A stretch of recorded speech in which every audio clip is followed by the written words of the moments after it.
sejahtera untuk kita semua.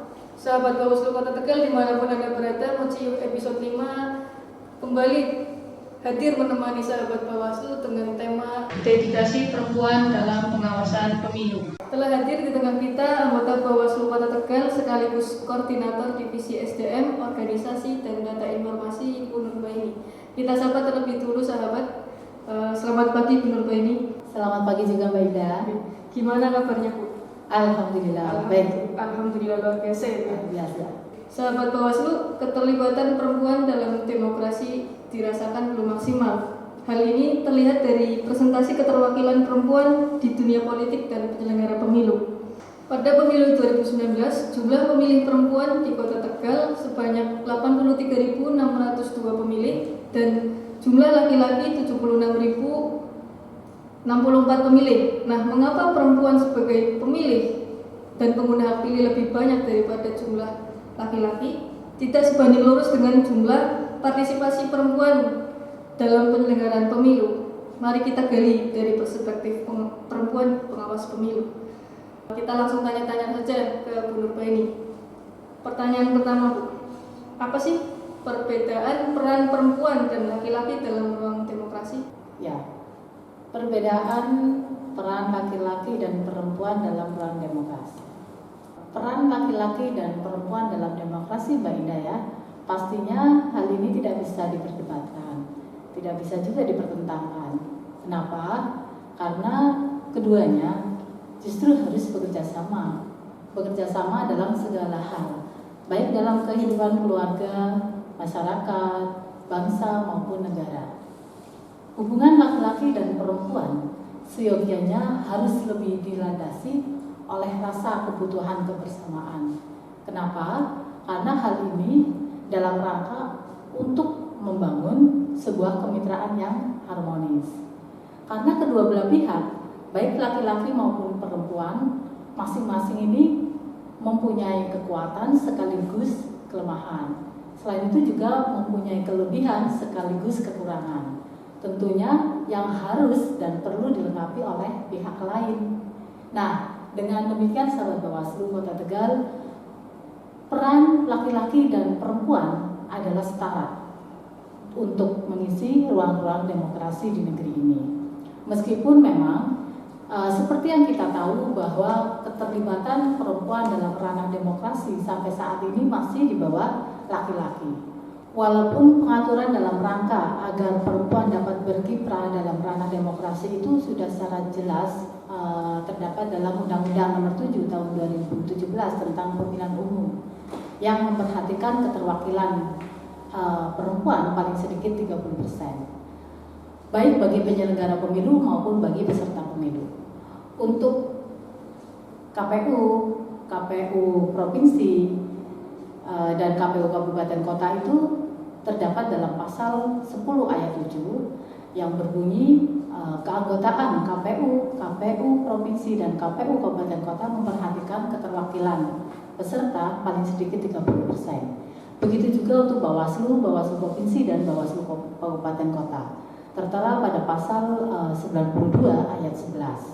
Sedangkan untuk peserta pemilu terdapat pada pasal 173 ayat 2 huruf E yang menyatakan bahwa menyertakan paling sedikit keterwakilan perempuan 30% untuk kepengurusan partai politik di tingkat pusat. Begitu Mbak Ida. Berarti kalau tadi peran dalam ruang demokrasi sendiri nih Bu, kalau dalam pemilu sendiri nih, peran perempuan dalam pemilu itu bagaimana Bu? Peran perempuan dalam pemilu, ya. Tentunya terdapat beberapa peran perempuan dalam pemilu ya, seperti perempuan sebagai penyelenggara pemilu, perempuan sebagai peserta pemilu, sebagai pemantau pemilu, dan juga sebagai pemilih. Yang pertama, perempuan berperan sebagai penyelenggara pemilu. Di sini, perempuan sebagai penyelenggara pemilu mempunyai peran untuk memastikan terlaksananya pemilu secara luber dan jurdil, langsung, umum, bebas, rahasia, serta jujur dan adil. Selain itu, perempuan sebagai penyelenggara pemilu juga berperan dalam rangka memastikan regulasi penyelenggara pemilu dan penegakan hukum pemilu itu tidak bias gender, Mbak Indah.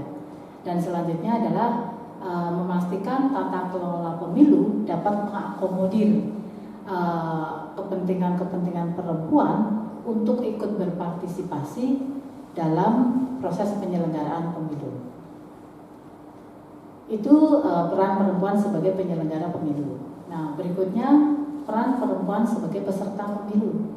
Sebagai peserta pemilu, perempuan mempunyai peran dalam rangka memberikan sumbangsi keterwakilan peserta 30%. Nah, ketentuan caleg 30% harus perempuan ini adalah dalam rangka memberikan akses yang lebih memadai kepada perempuan untuk dapat berpartisipasi dalam proses politik. Tadi perempuan sebagai penyelenggara pemilu, perempuan sebagai peserta pemilu. Selanjutnya perempuan sebagai pemantau pemilu. Sebagai pemantau pemilu, perempuan adalah penggerak sosial. Penggerak sosial yang mendorong terlaksananya pemilu yang bersih dan bermartabat, yang memantau berjalannya proses pemungutan dan penghitungan suara. Perempuan sebagai pemantau pemilu juga merupakan pejuang-pejuang keterwakilan perempuan, pejuang kepentingan perempuan.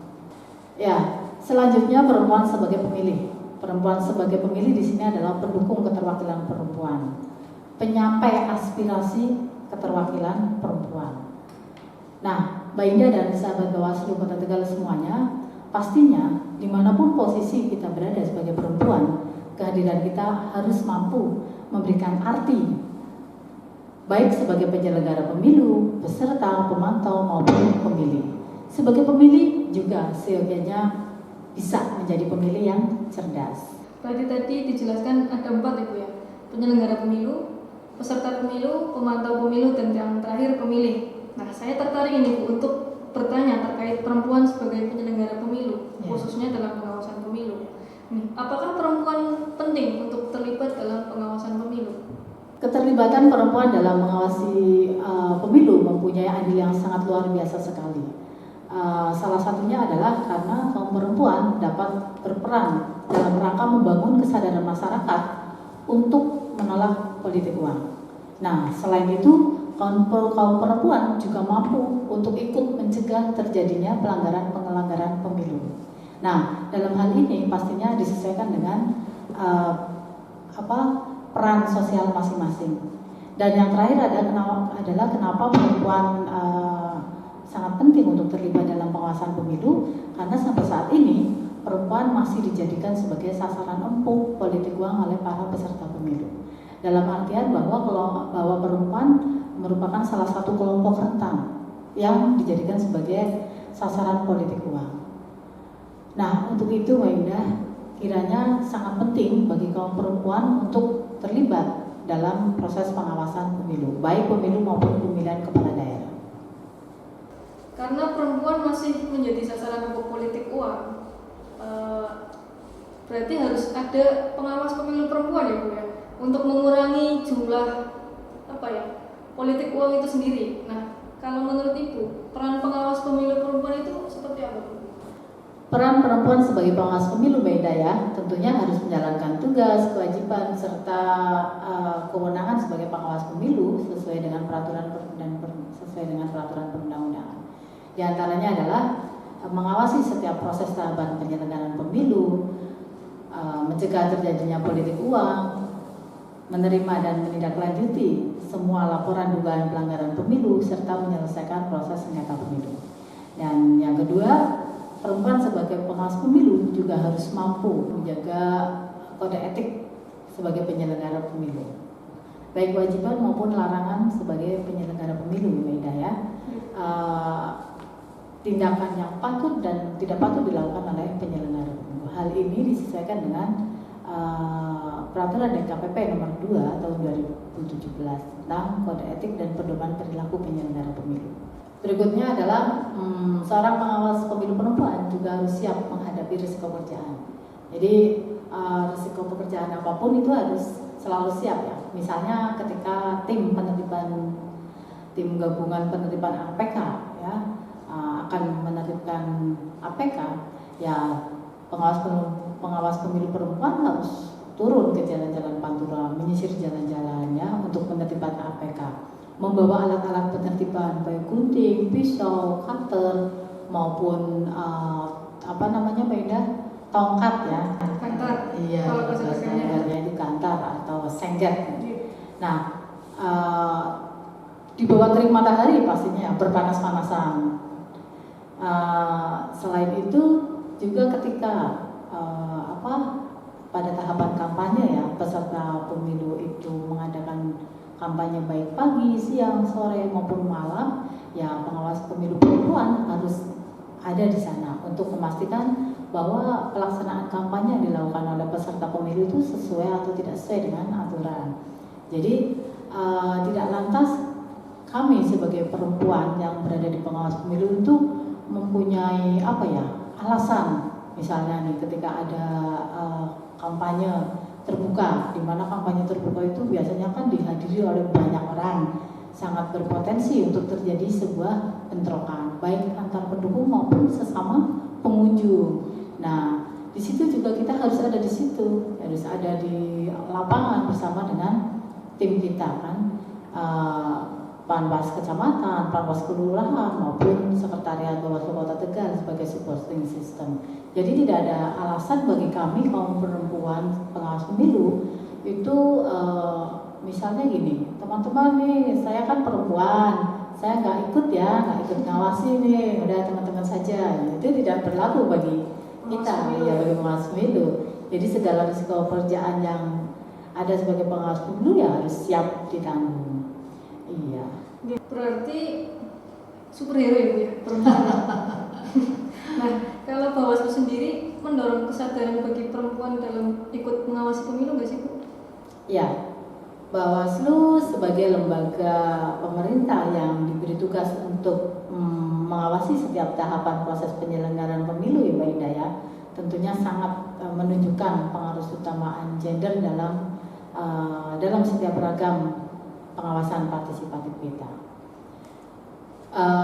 Untuk meningkatkan keterlibatan kaum perempuan dalam pengawasan pemilu ya, Bawaslu Kota Tegal itu telah menjalankan dan akan selalu menjalankan kegiatan-kegiatan sosialisasi pengawasan pemilu, sosialisasi pengawasan partisipatif, baik yang khusus dilakukan untuk kaum perempuan maupun yang dimix. Ya, jadi dengan cara adalah kami Bawaslu Kota Tegal mengundang organisasi-organisasi perempuan di Kota Tegal yang tergabung dalam GOW, baik seperti Fatayat, Aisyah, Dharma Wanita, PKK, IPPNU, NA, Kohati, kelompok wanita tani maupun kelompok sasaran lainnya ya, seperti kelompok perempuan pengrajin batik, kelompok perempuan pecinta senam dan lain-lainnya. Nah, kami selalu mengadakan kegiatan-kegiatan sosialisasi seperti itu. Nah, selain mengundang, kami juga menghadiri kegiatan-kegiatan kaum perempuan di masyarakat, seperti majelis taklim. Nah, dari beberapa kali kegiatan sosialisasi yang kami lakukan ya kepada perempuan khususnya, itu sangat terlihat bahwa sebetulnya kaum perempuan di Kota Tegal itu sangat antusias sekali untuk ikut mengawasi proses penyelenggaraan pemilu, baik pada saat pemilihan kepala daerah 2018 maupun pemilu 2019. Hal ini terlihat dari beberapa kali diskusi yang kami lakukan itu sangat berjalan dengan dengan antusias sekali, ya. Dan banyak strategi dan ide-ide yang sebetulnya ingin kaum perempuan di Kota Tegal itu lakukan dalam rangka mengawal penyelenggaraan pemilu dan pemilihan kepala daerah. Nah, jadi harapan kami tentunya adalah dari beberapa kegiatan yang dilakukan oleh Bawaslu Kota Tegal itu, ya nantinya keterlibatan perempuan di Kota Tegal dalam ikut mengawasi proses penyelenggaraan pemilu itu semakin dapat meningkat. Amin. Nah, berarti Bawaslu ini sudah mendorong itu ya, termasuk dalam mendorong keterlibatan perempuan dalam pemilu. Kalau ngomong-ngomong Ibu, berapa sih jumlah pengawas pemilu perempuan yang terdaftar sebagai keluarga besar Bawaslu Kota Tegal dalam pemilu 2019 kemarin? Jumlah pengawas pemilu perempuan, ya sebaran jumlah pengawas pemilu perempuan saat pemilu 2019 beda ya di Kota Tegal. Untuk di tingkat kecamatan ya, dari 4 kecamatan yaitu ada 12 pengawas pemilu kecamatan ya. Panwaslu kecamatan memang semuanya masih didominasi oleh laki-laki. Nah, kenapa? Karena memang sebetulnya dari data saat seleksi rekrutmen pengawas pemilu tingkat kecamatan itu ada sekitar 10-11 calon pengawas pemilu perempuan. Tetapi pada tahapan-tahapan yang dilakukan ternyata berguguran. Ya, hal ini karena pastinya ketika kita kaum perempuan itu ingin lolos seleksi ya sebagai pengawas pemilu khususnya ya pastinya kita harus menyiapkan diri kita, membekali diri kita dengan pengetahuan dan wawasan tentang kepemiluan dan juga tentang pengawasan pemilu. Jadi kita tidak boleh berpedoman hanya dengan adanya aturan 30% keterampilan perempuan siap untuk perempuan. Nah, tapi kita juga harus menyiapkan diri karena di sana saat seleksi ya kita harus disandingkan, harus bertanding, bersaing dengan para peserta lain yang notabene kebanyakan adalah para laki-laki, di mana laki-laki itu biasanya mempunyai pengetahuan dan wawasan tentang kepemimpinan yang lebih banyak daripada perempuan. Jadi di sini kita harus tetap belajar dan menyiapkan diri karena semuanya butuh proses, tidak instan. Nah, itu untuk di tingkat Panwaslu kecamatan. Untuk di tingkat Panwaslu kelurahan itu dari 27 kelurahan di Kota Tegal ada 5 pengawas pemilu, 5 pengawas pemilu perempuan di Kota Tegal. Sedangkan untuk di pengawas TPS itu ada sejumlah 323 dari 752 pengawas pemilu TPS se-Kota Tegal. Jadi kalau kita lihat di semua tingkatan baik kecamatan, kelurahan maupun pengawas TPS itu yang sudah memenuhi kuota 30% untuk pengawas pemilu perempuan baru berada di tingkat pengawas TPS. Bahkan melebihi yaitu 43%. Tentu saja ke depan harapan kami Bawaslu Kota Tegal adalah nanti pada proses seleksi yang akan datang semakin banyak peserta dari perempuan, dan bukan hanya jumlahnya tapi juga kualitasnya, sehingga perempuan mampu mengikuti setiap tahapan dan pada akhirnya lolos sebagai pengawas pemilu di semua jajaran. Nah, kalau tadi dijelaskan tantangan-tantangan, kalau sahabat Bawaslu Kota Tegal ini juga ingin mengetahui nih Bu, kendala atau hambatan yang dihadapi perempuan apa sih Bu sebagai pengawas atau penyelenggara pemilu khususnya Bawaslu Kota Tegal? Ya, memang ada beberapa hal yang kadang menjadi kendala dan ditemui oleh perempuan ketika ingin aktif di ruang-ruang publik atau di lembaga-lembaga politik, apalagi sebagai pengawas pemilu, Mbak Ida ya. Salah satunya adalah masih adanya perspektif masyarakat yang menganggap bahwa pemilu adalah urusan laki-laki, wilayah maskulin, sehingga ketika kaum perempuan mempunyai minat untuk mendaftarkan diri sebagai pengawas pemilu khususnya ya, maka kadang orang tua maupun suami itu memberikan banyak pertimbangan yang mengatakan bahwa kenapa sih harus ikut, kenapa harus milih sebagai pengawas pemilu yang pekerjaannya itu penuh dengan risiko, kan seperti itu. Kenapa tidak memilih pekerjaan yang lebih feminim? Nah, itu juga kadang ditemui oleh para istri ya, seperti saya contohnya ya, ketika mau minta izin ya harus memberikan pemahaman dulu kepada suami, dan ini juga sepertinya beberapa curhatan teman-teman perempuan juga seperti itu. Itu juga dengan remaja putri ketika dia ingin mendaftarkan diri sebagai pengawas pemilu ya harus mengantongi izin dari orang tuanya ya, karena ya biar kedepannya itu orang tuanya memahami tentang pekerjaan-pekerjaan yang harus dilakukan oleh sang putrinya. Jadi memang kadang pada akhirnya beberapa pendapat yang diberikan oleh suami ataupun orang tua pada akhirnya justru menjadikan sebuah pertimbangan bagi kaum perempuan untuk meneruskan nih, lanjut apa tidak nih. Akhirnya ada yang memberikan pengertian, ada juga yang mundur perlahan-lahan. Akhirnya ngomong, saya nggak jadi daftar karena nggak ngantongi izin dari orang tua maupun suami. Berikutnya adalah adanya tuntutan masyarakat yang tinggi terhadap perempuan yang bekerja sebagai pengawas pemilu, yaitu harus memiliki kapasitas yang memadai terkait dengan kemampuan memahami, mengerti, dan juga melaksanakan pekerjaan sebagai pengawas pemilu.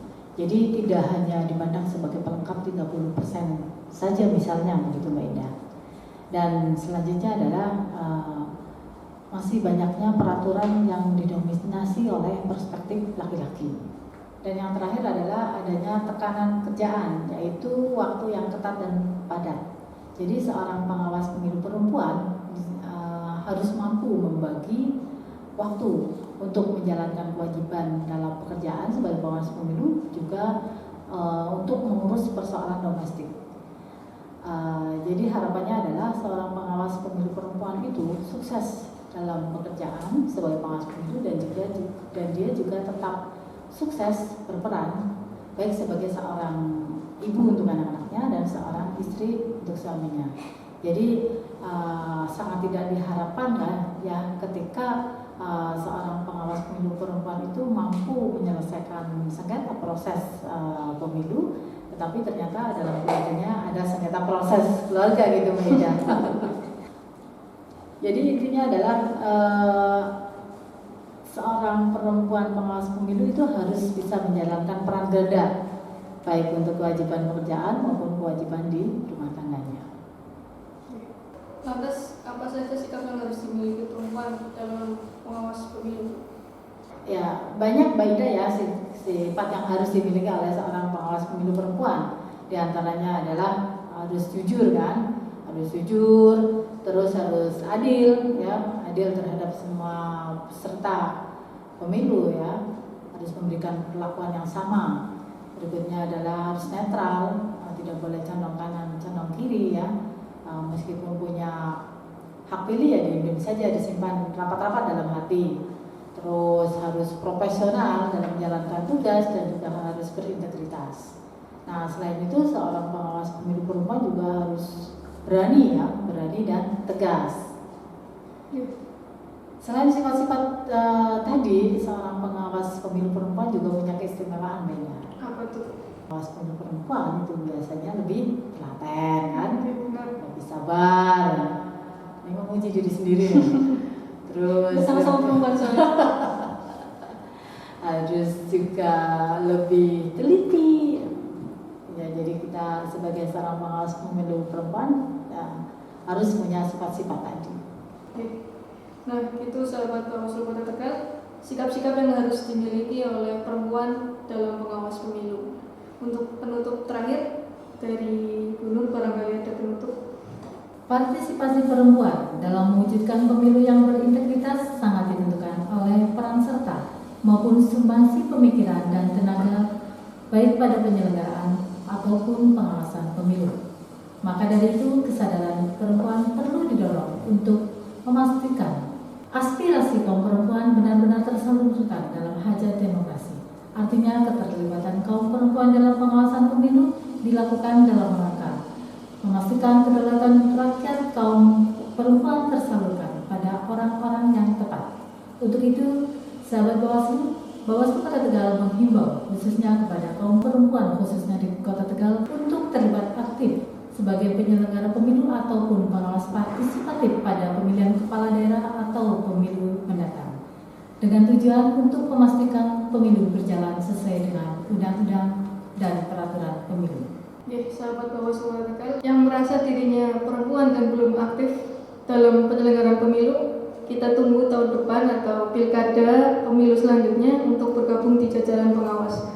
Demikian Mocio episode 5. Sahabat Bawaslu Tegal, nantikan Mocio episode-episode selanjutnya. Sama rakyat awasi pemilu, bersama Bawaslu Tegakkan Keadilan Pemilu. Salam awas. Wassalamualaikum warahmatullahi wabarakatuh. Waalaikumsalam.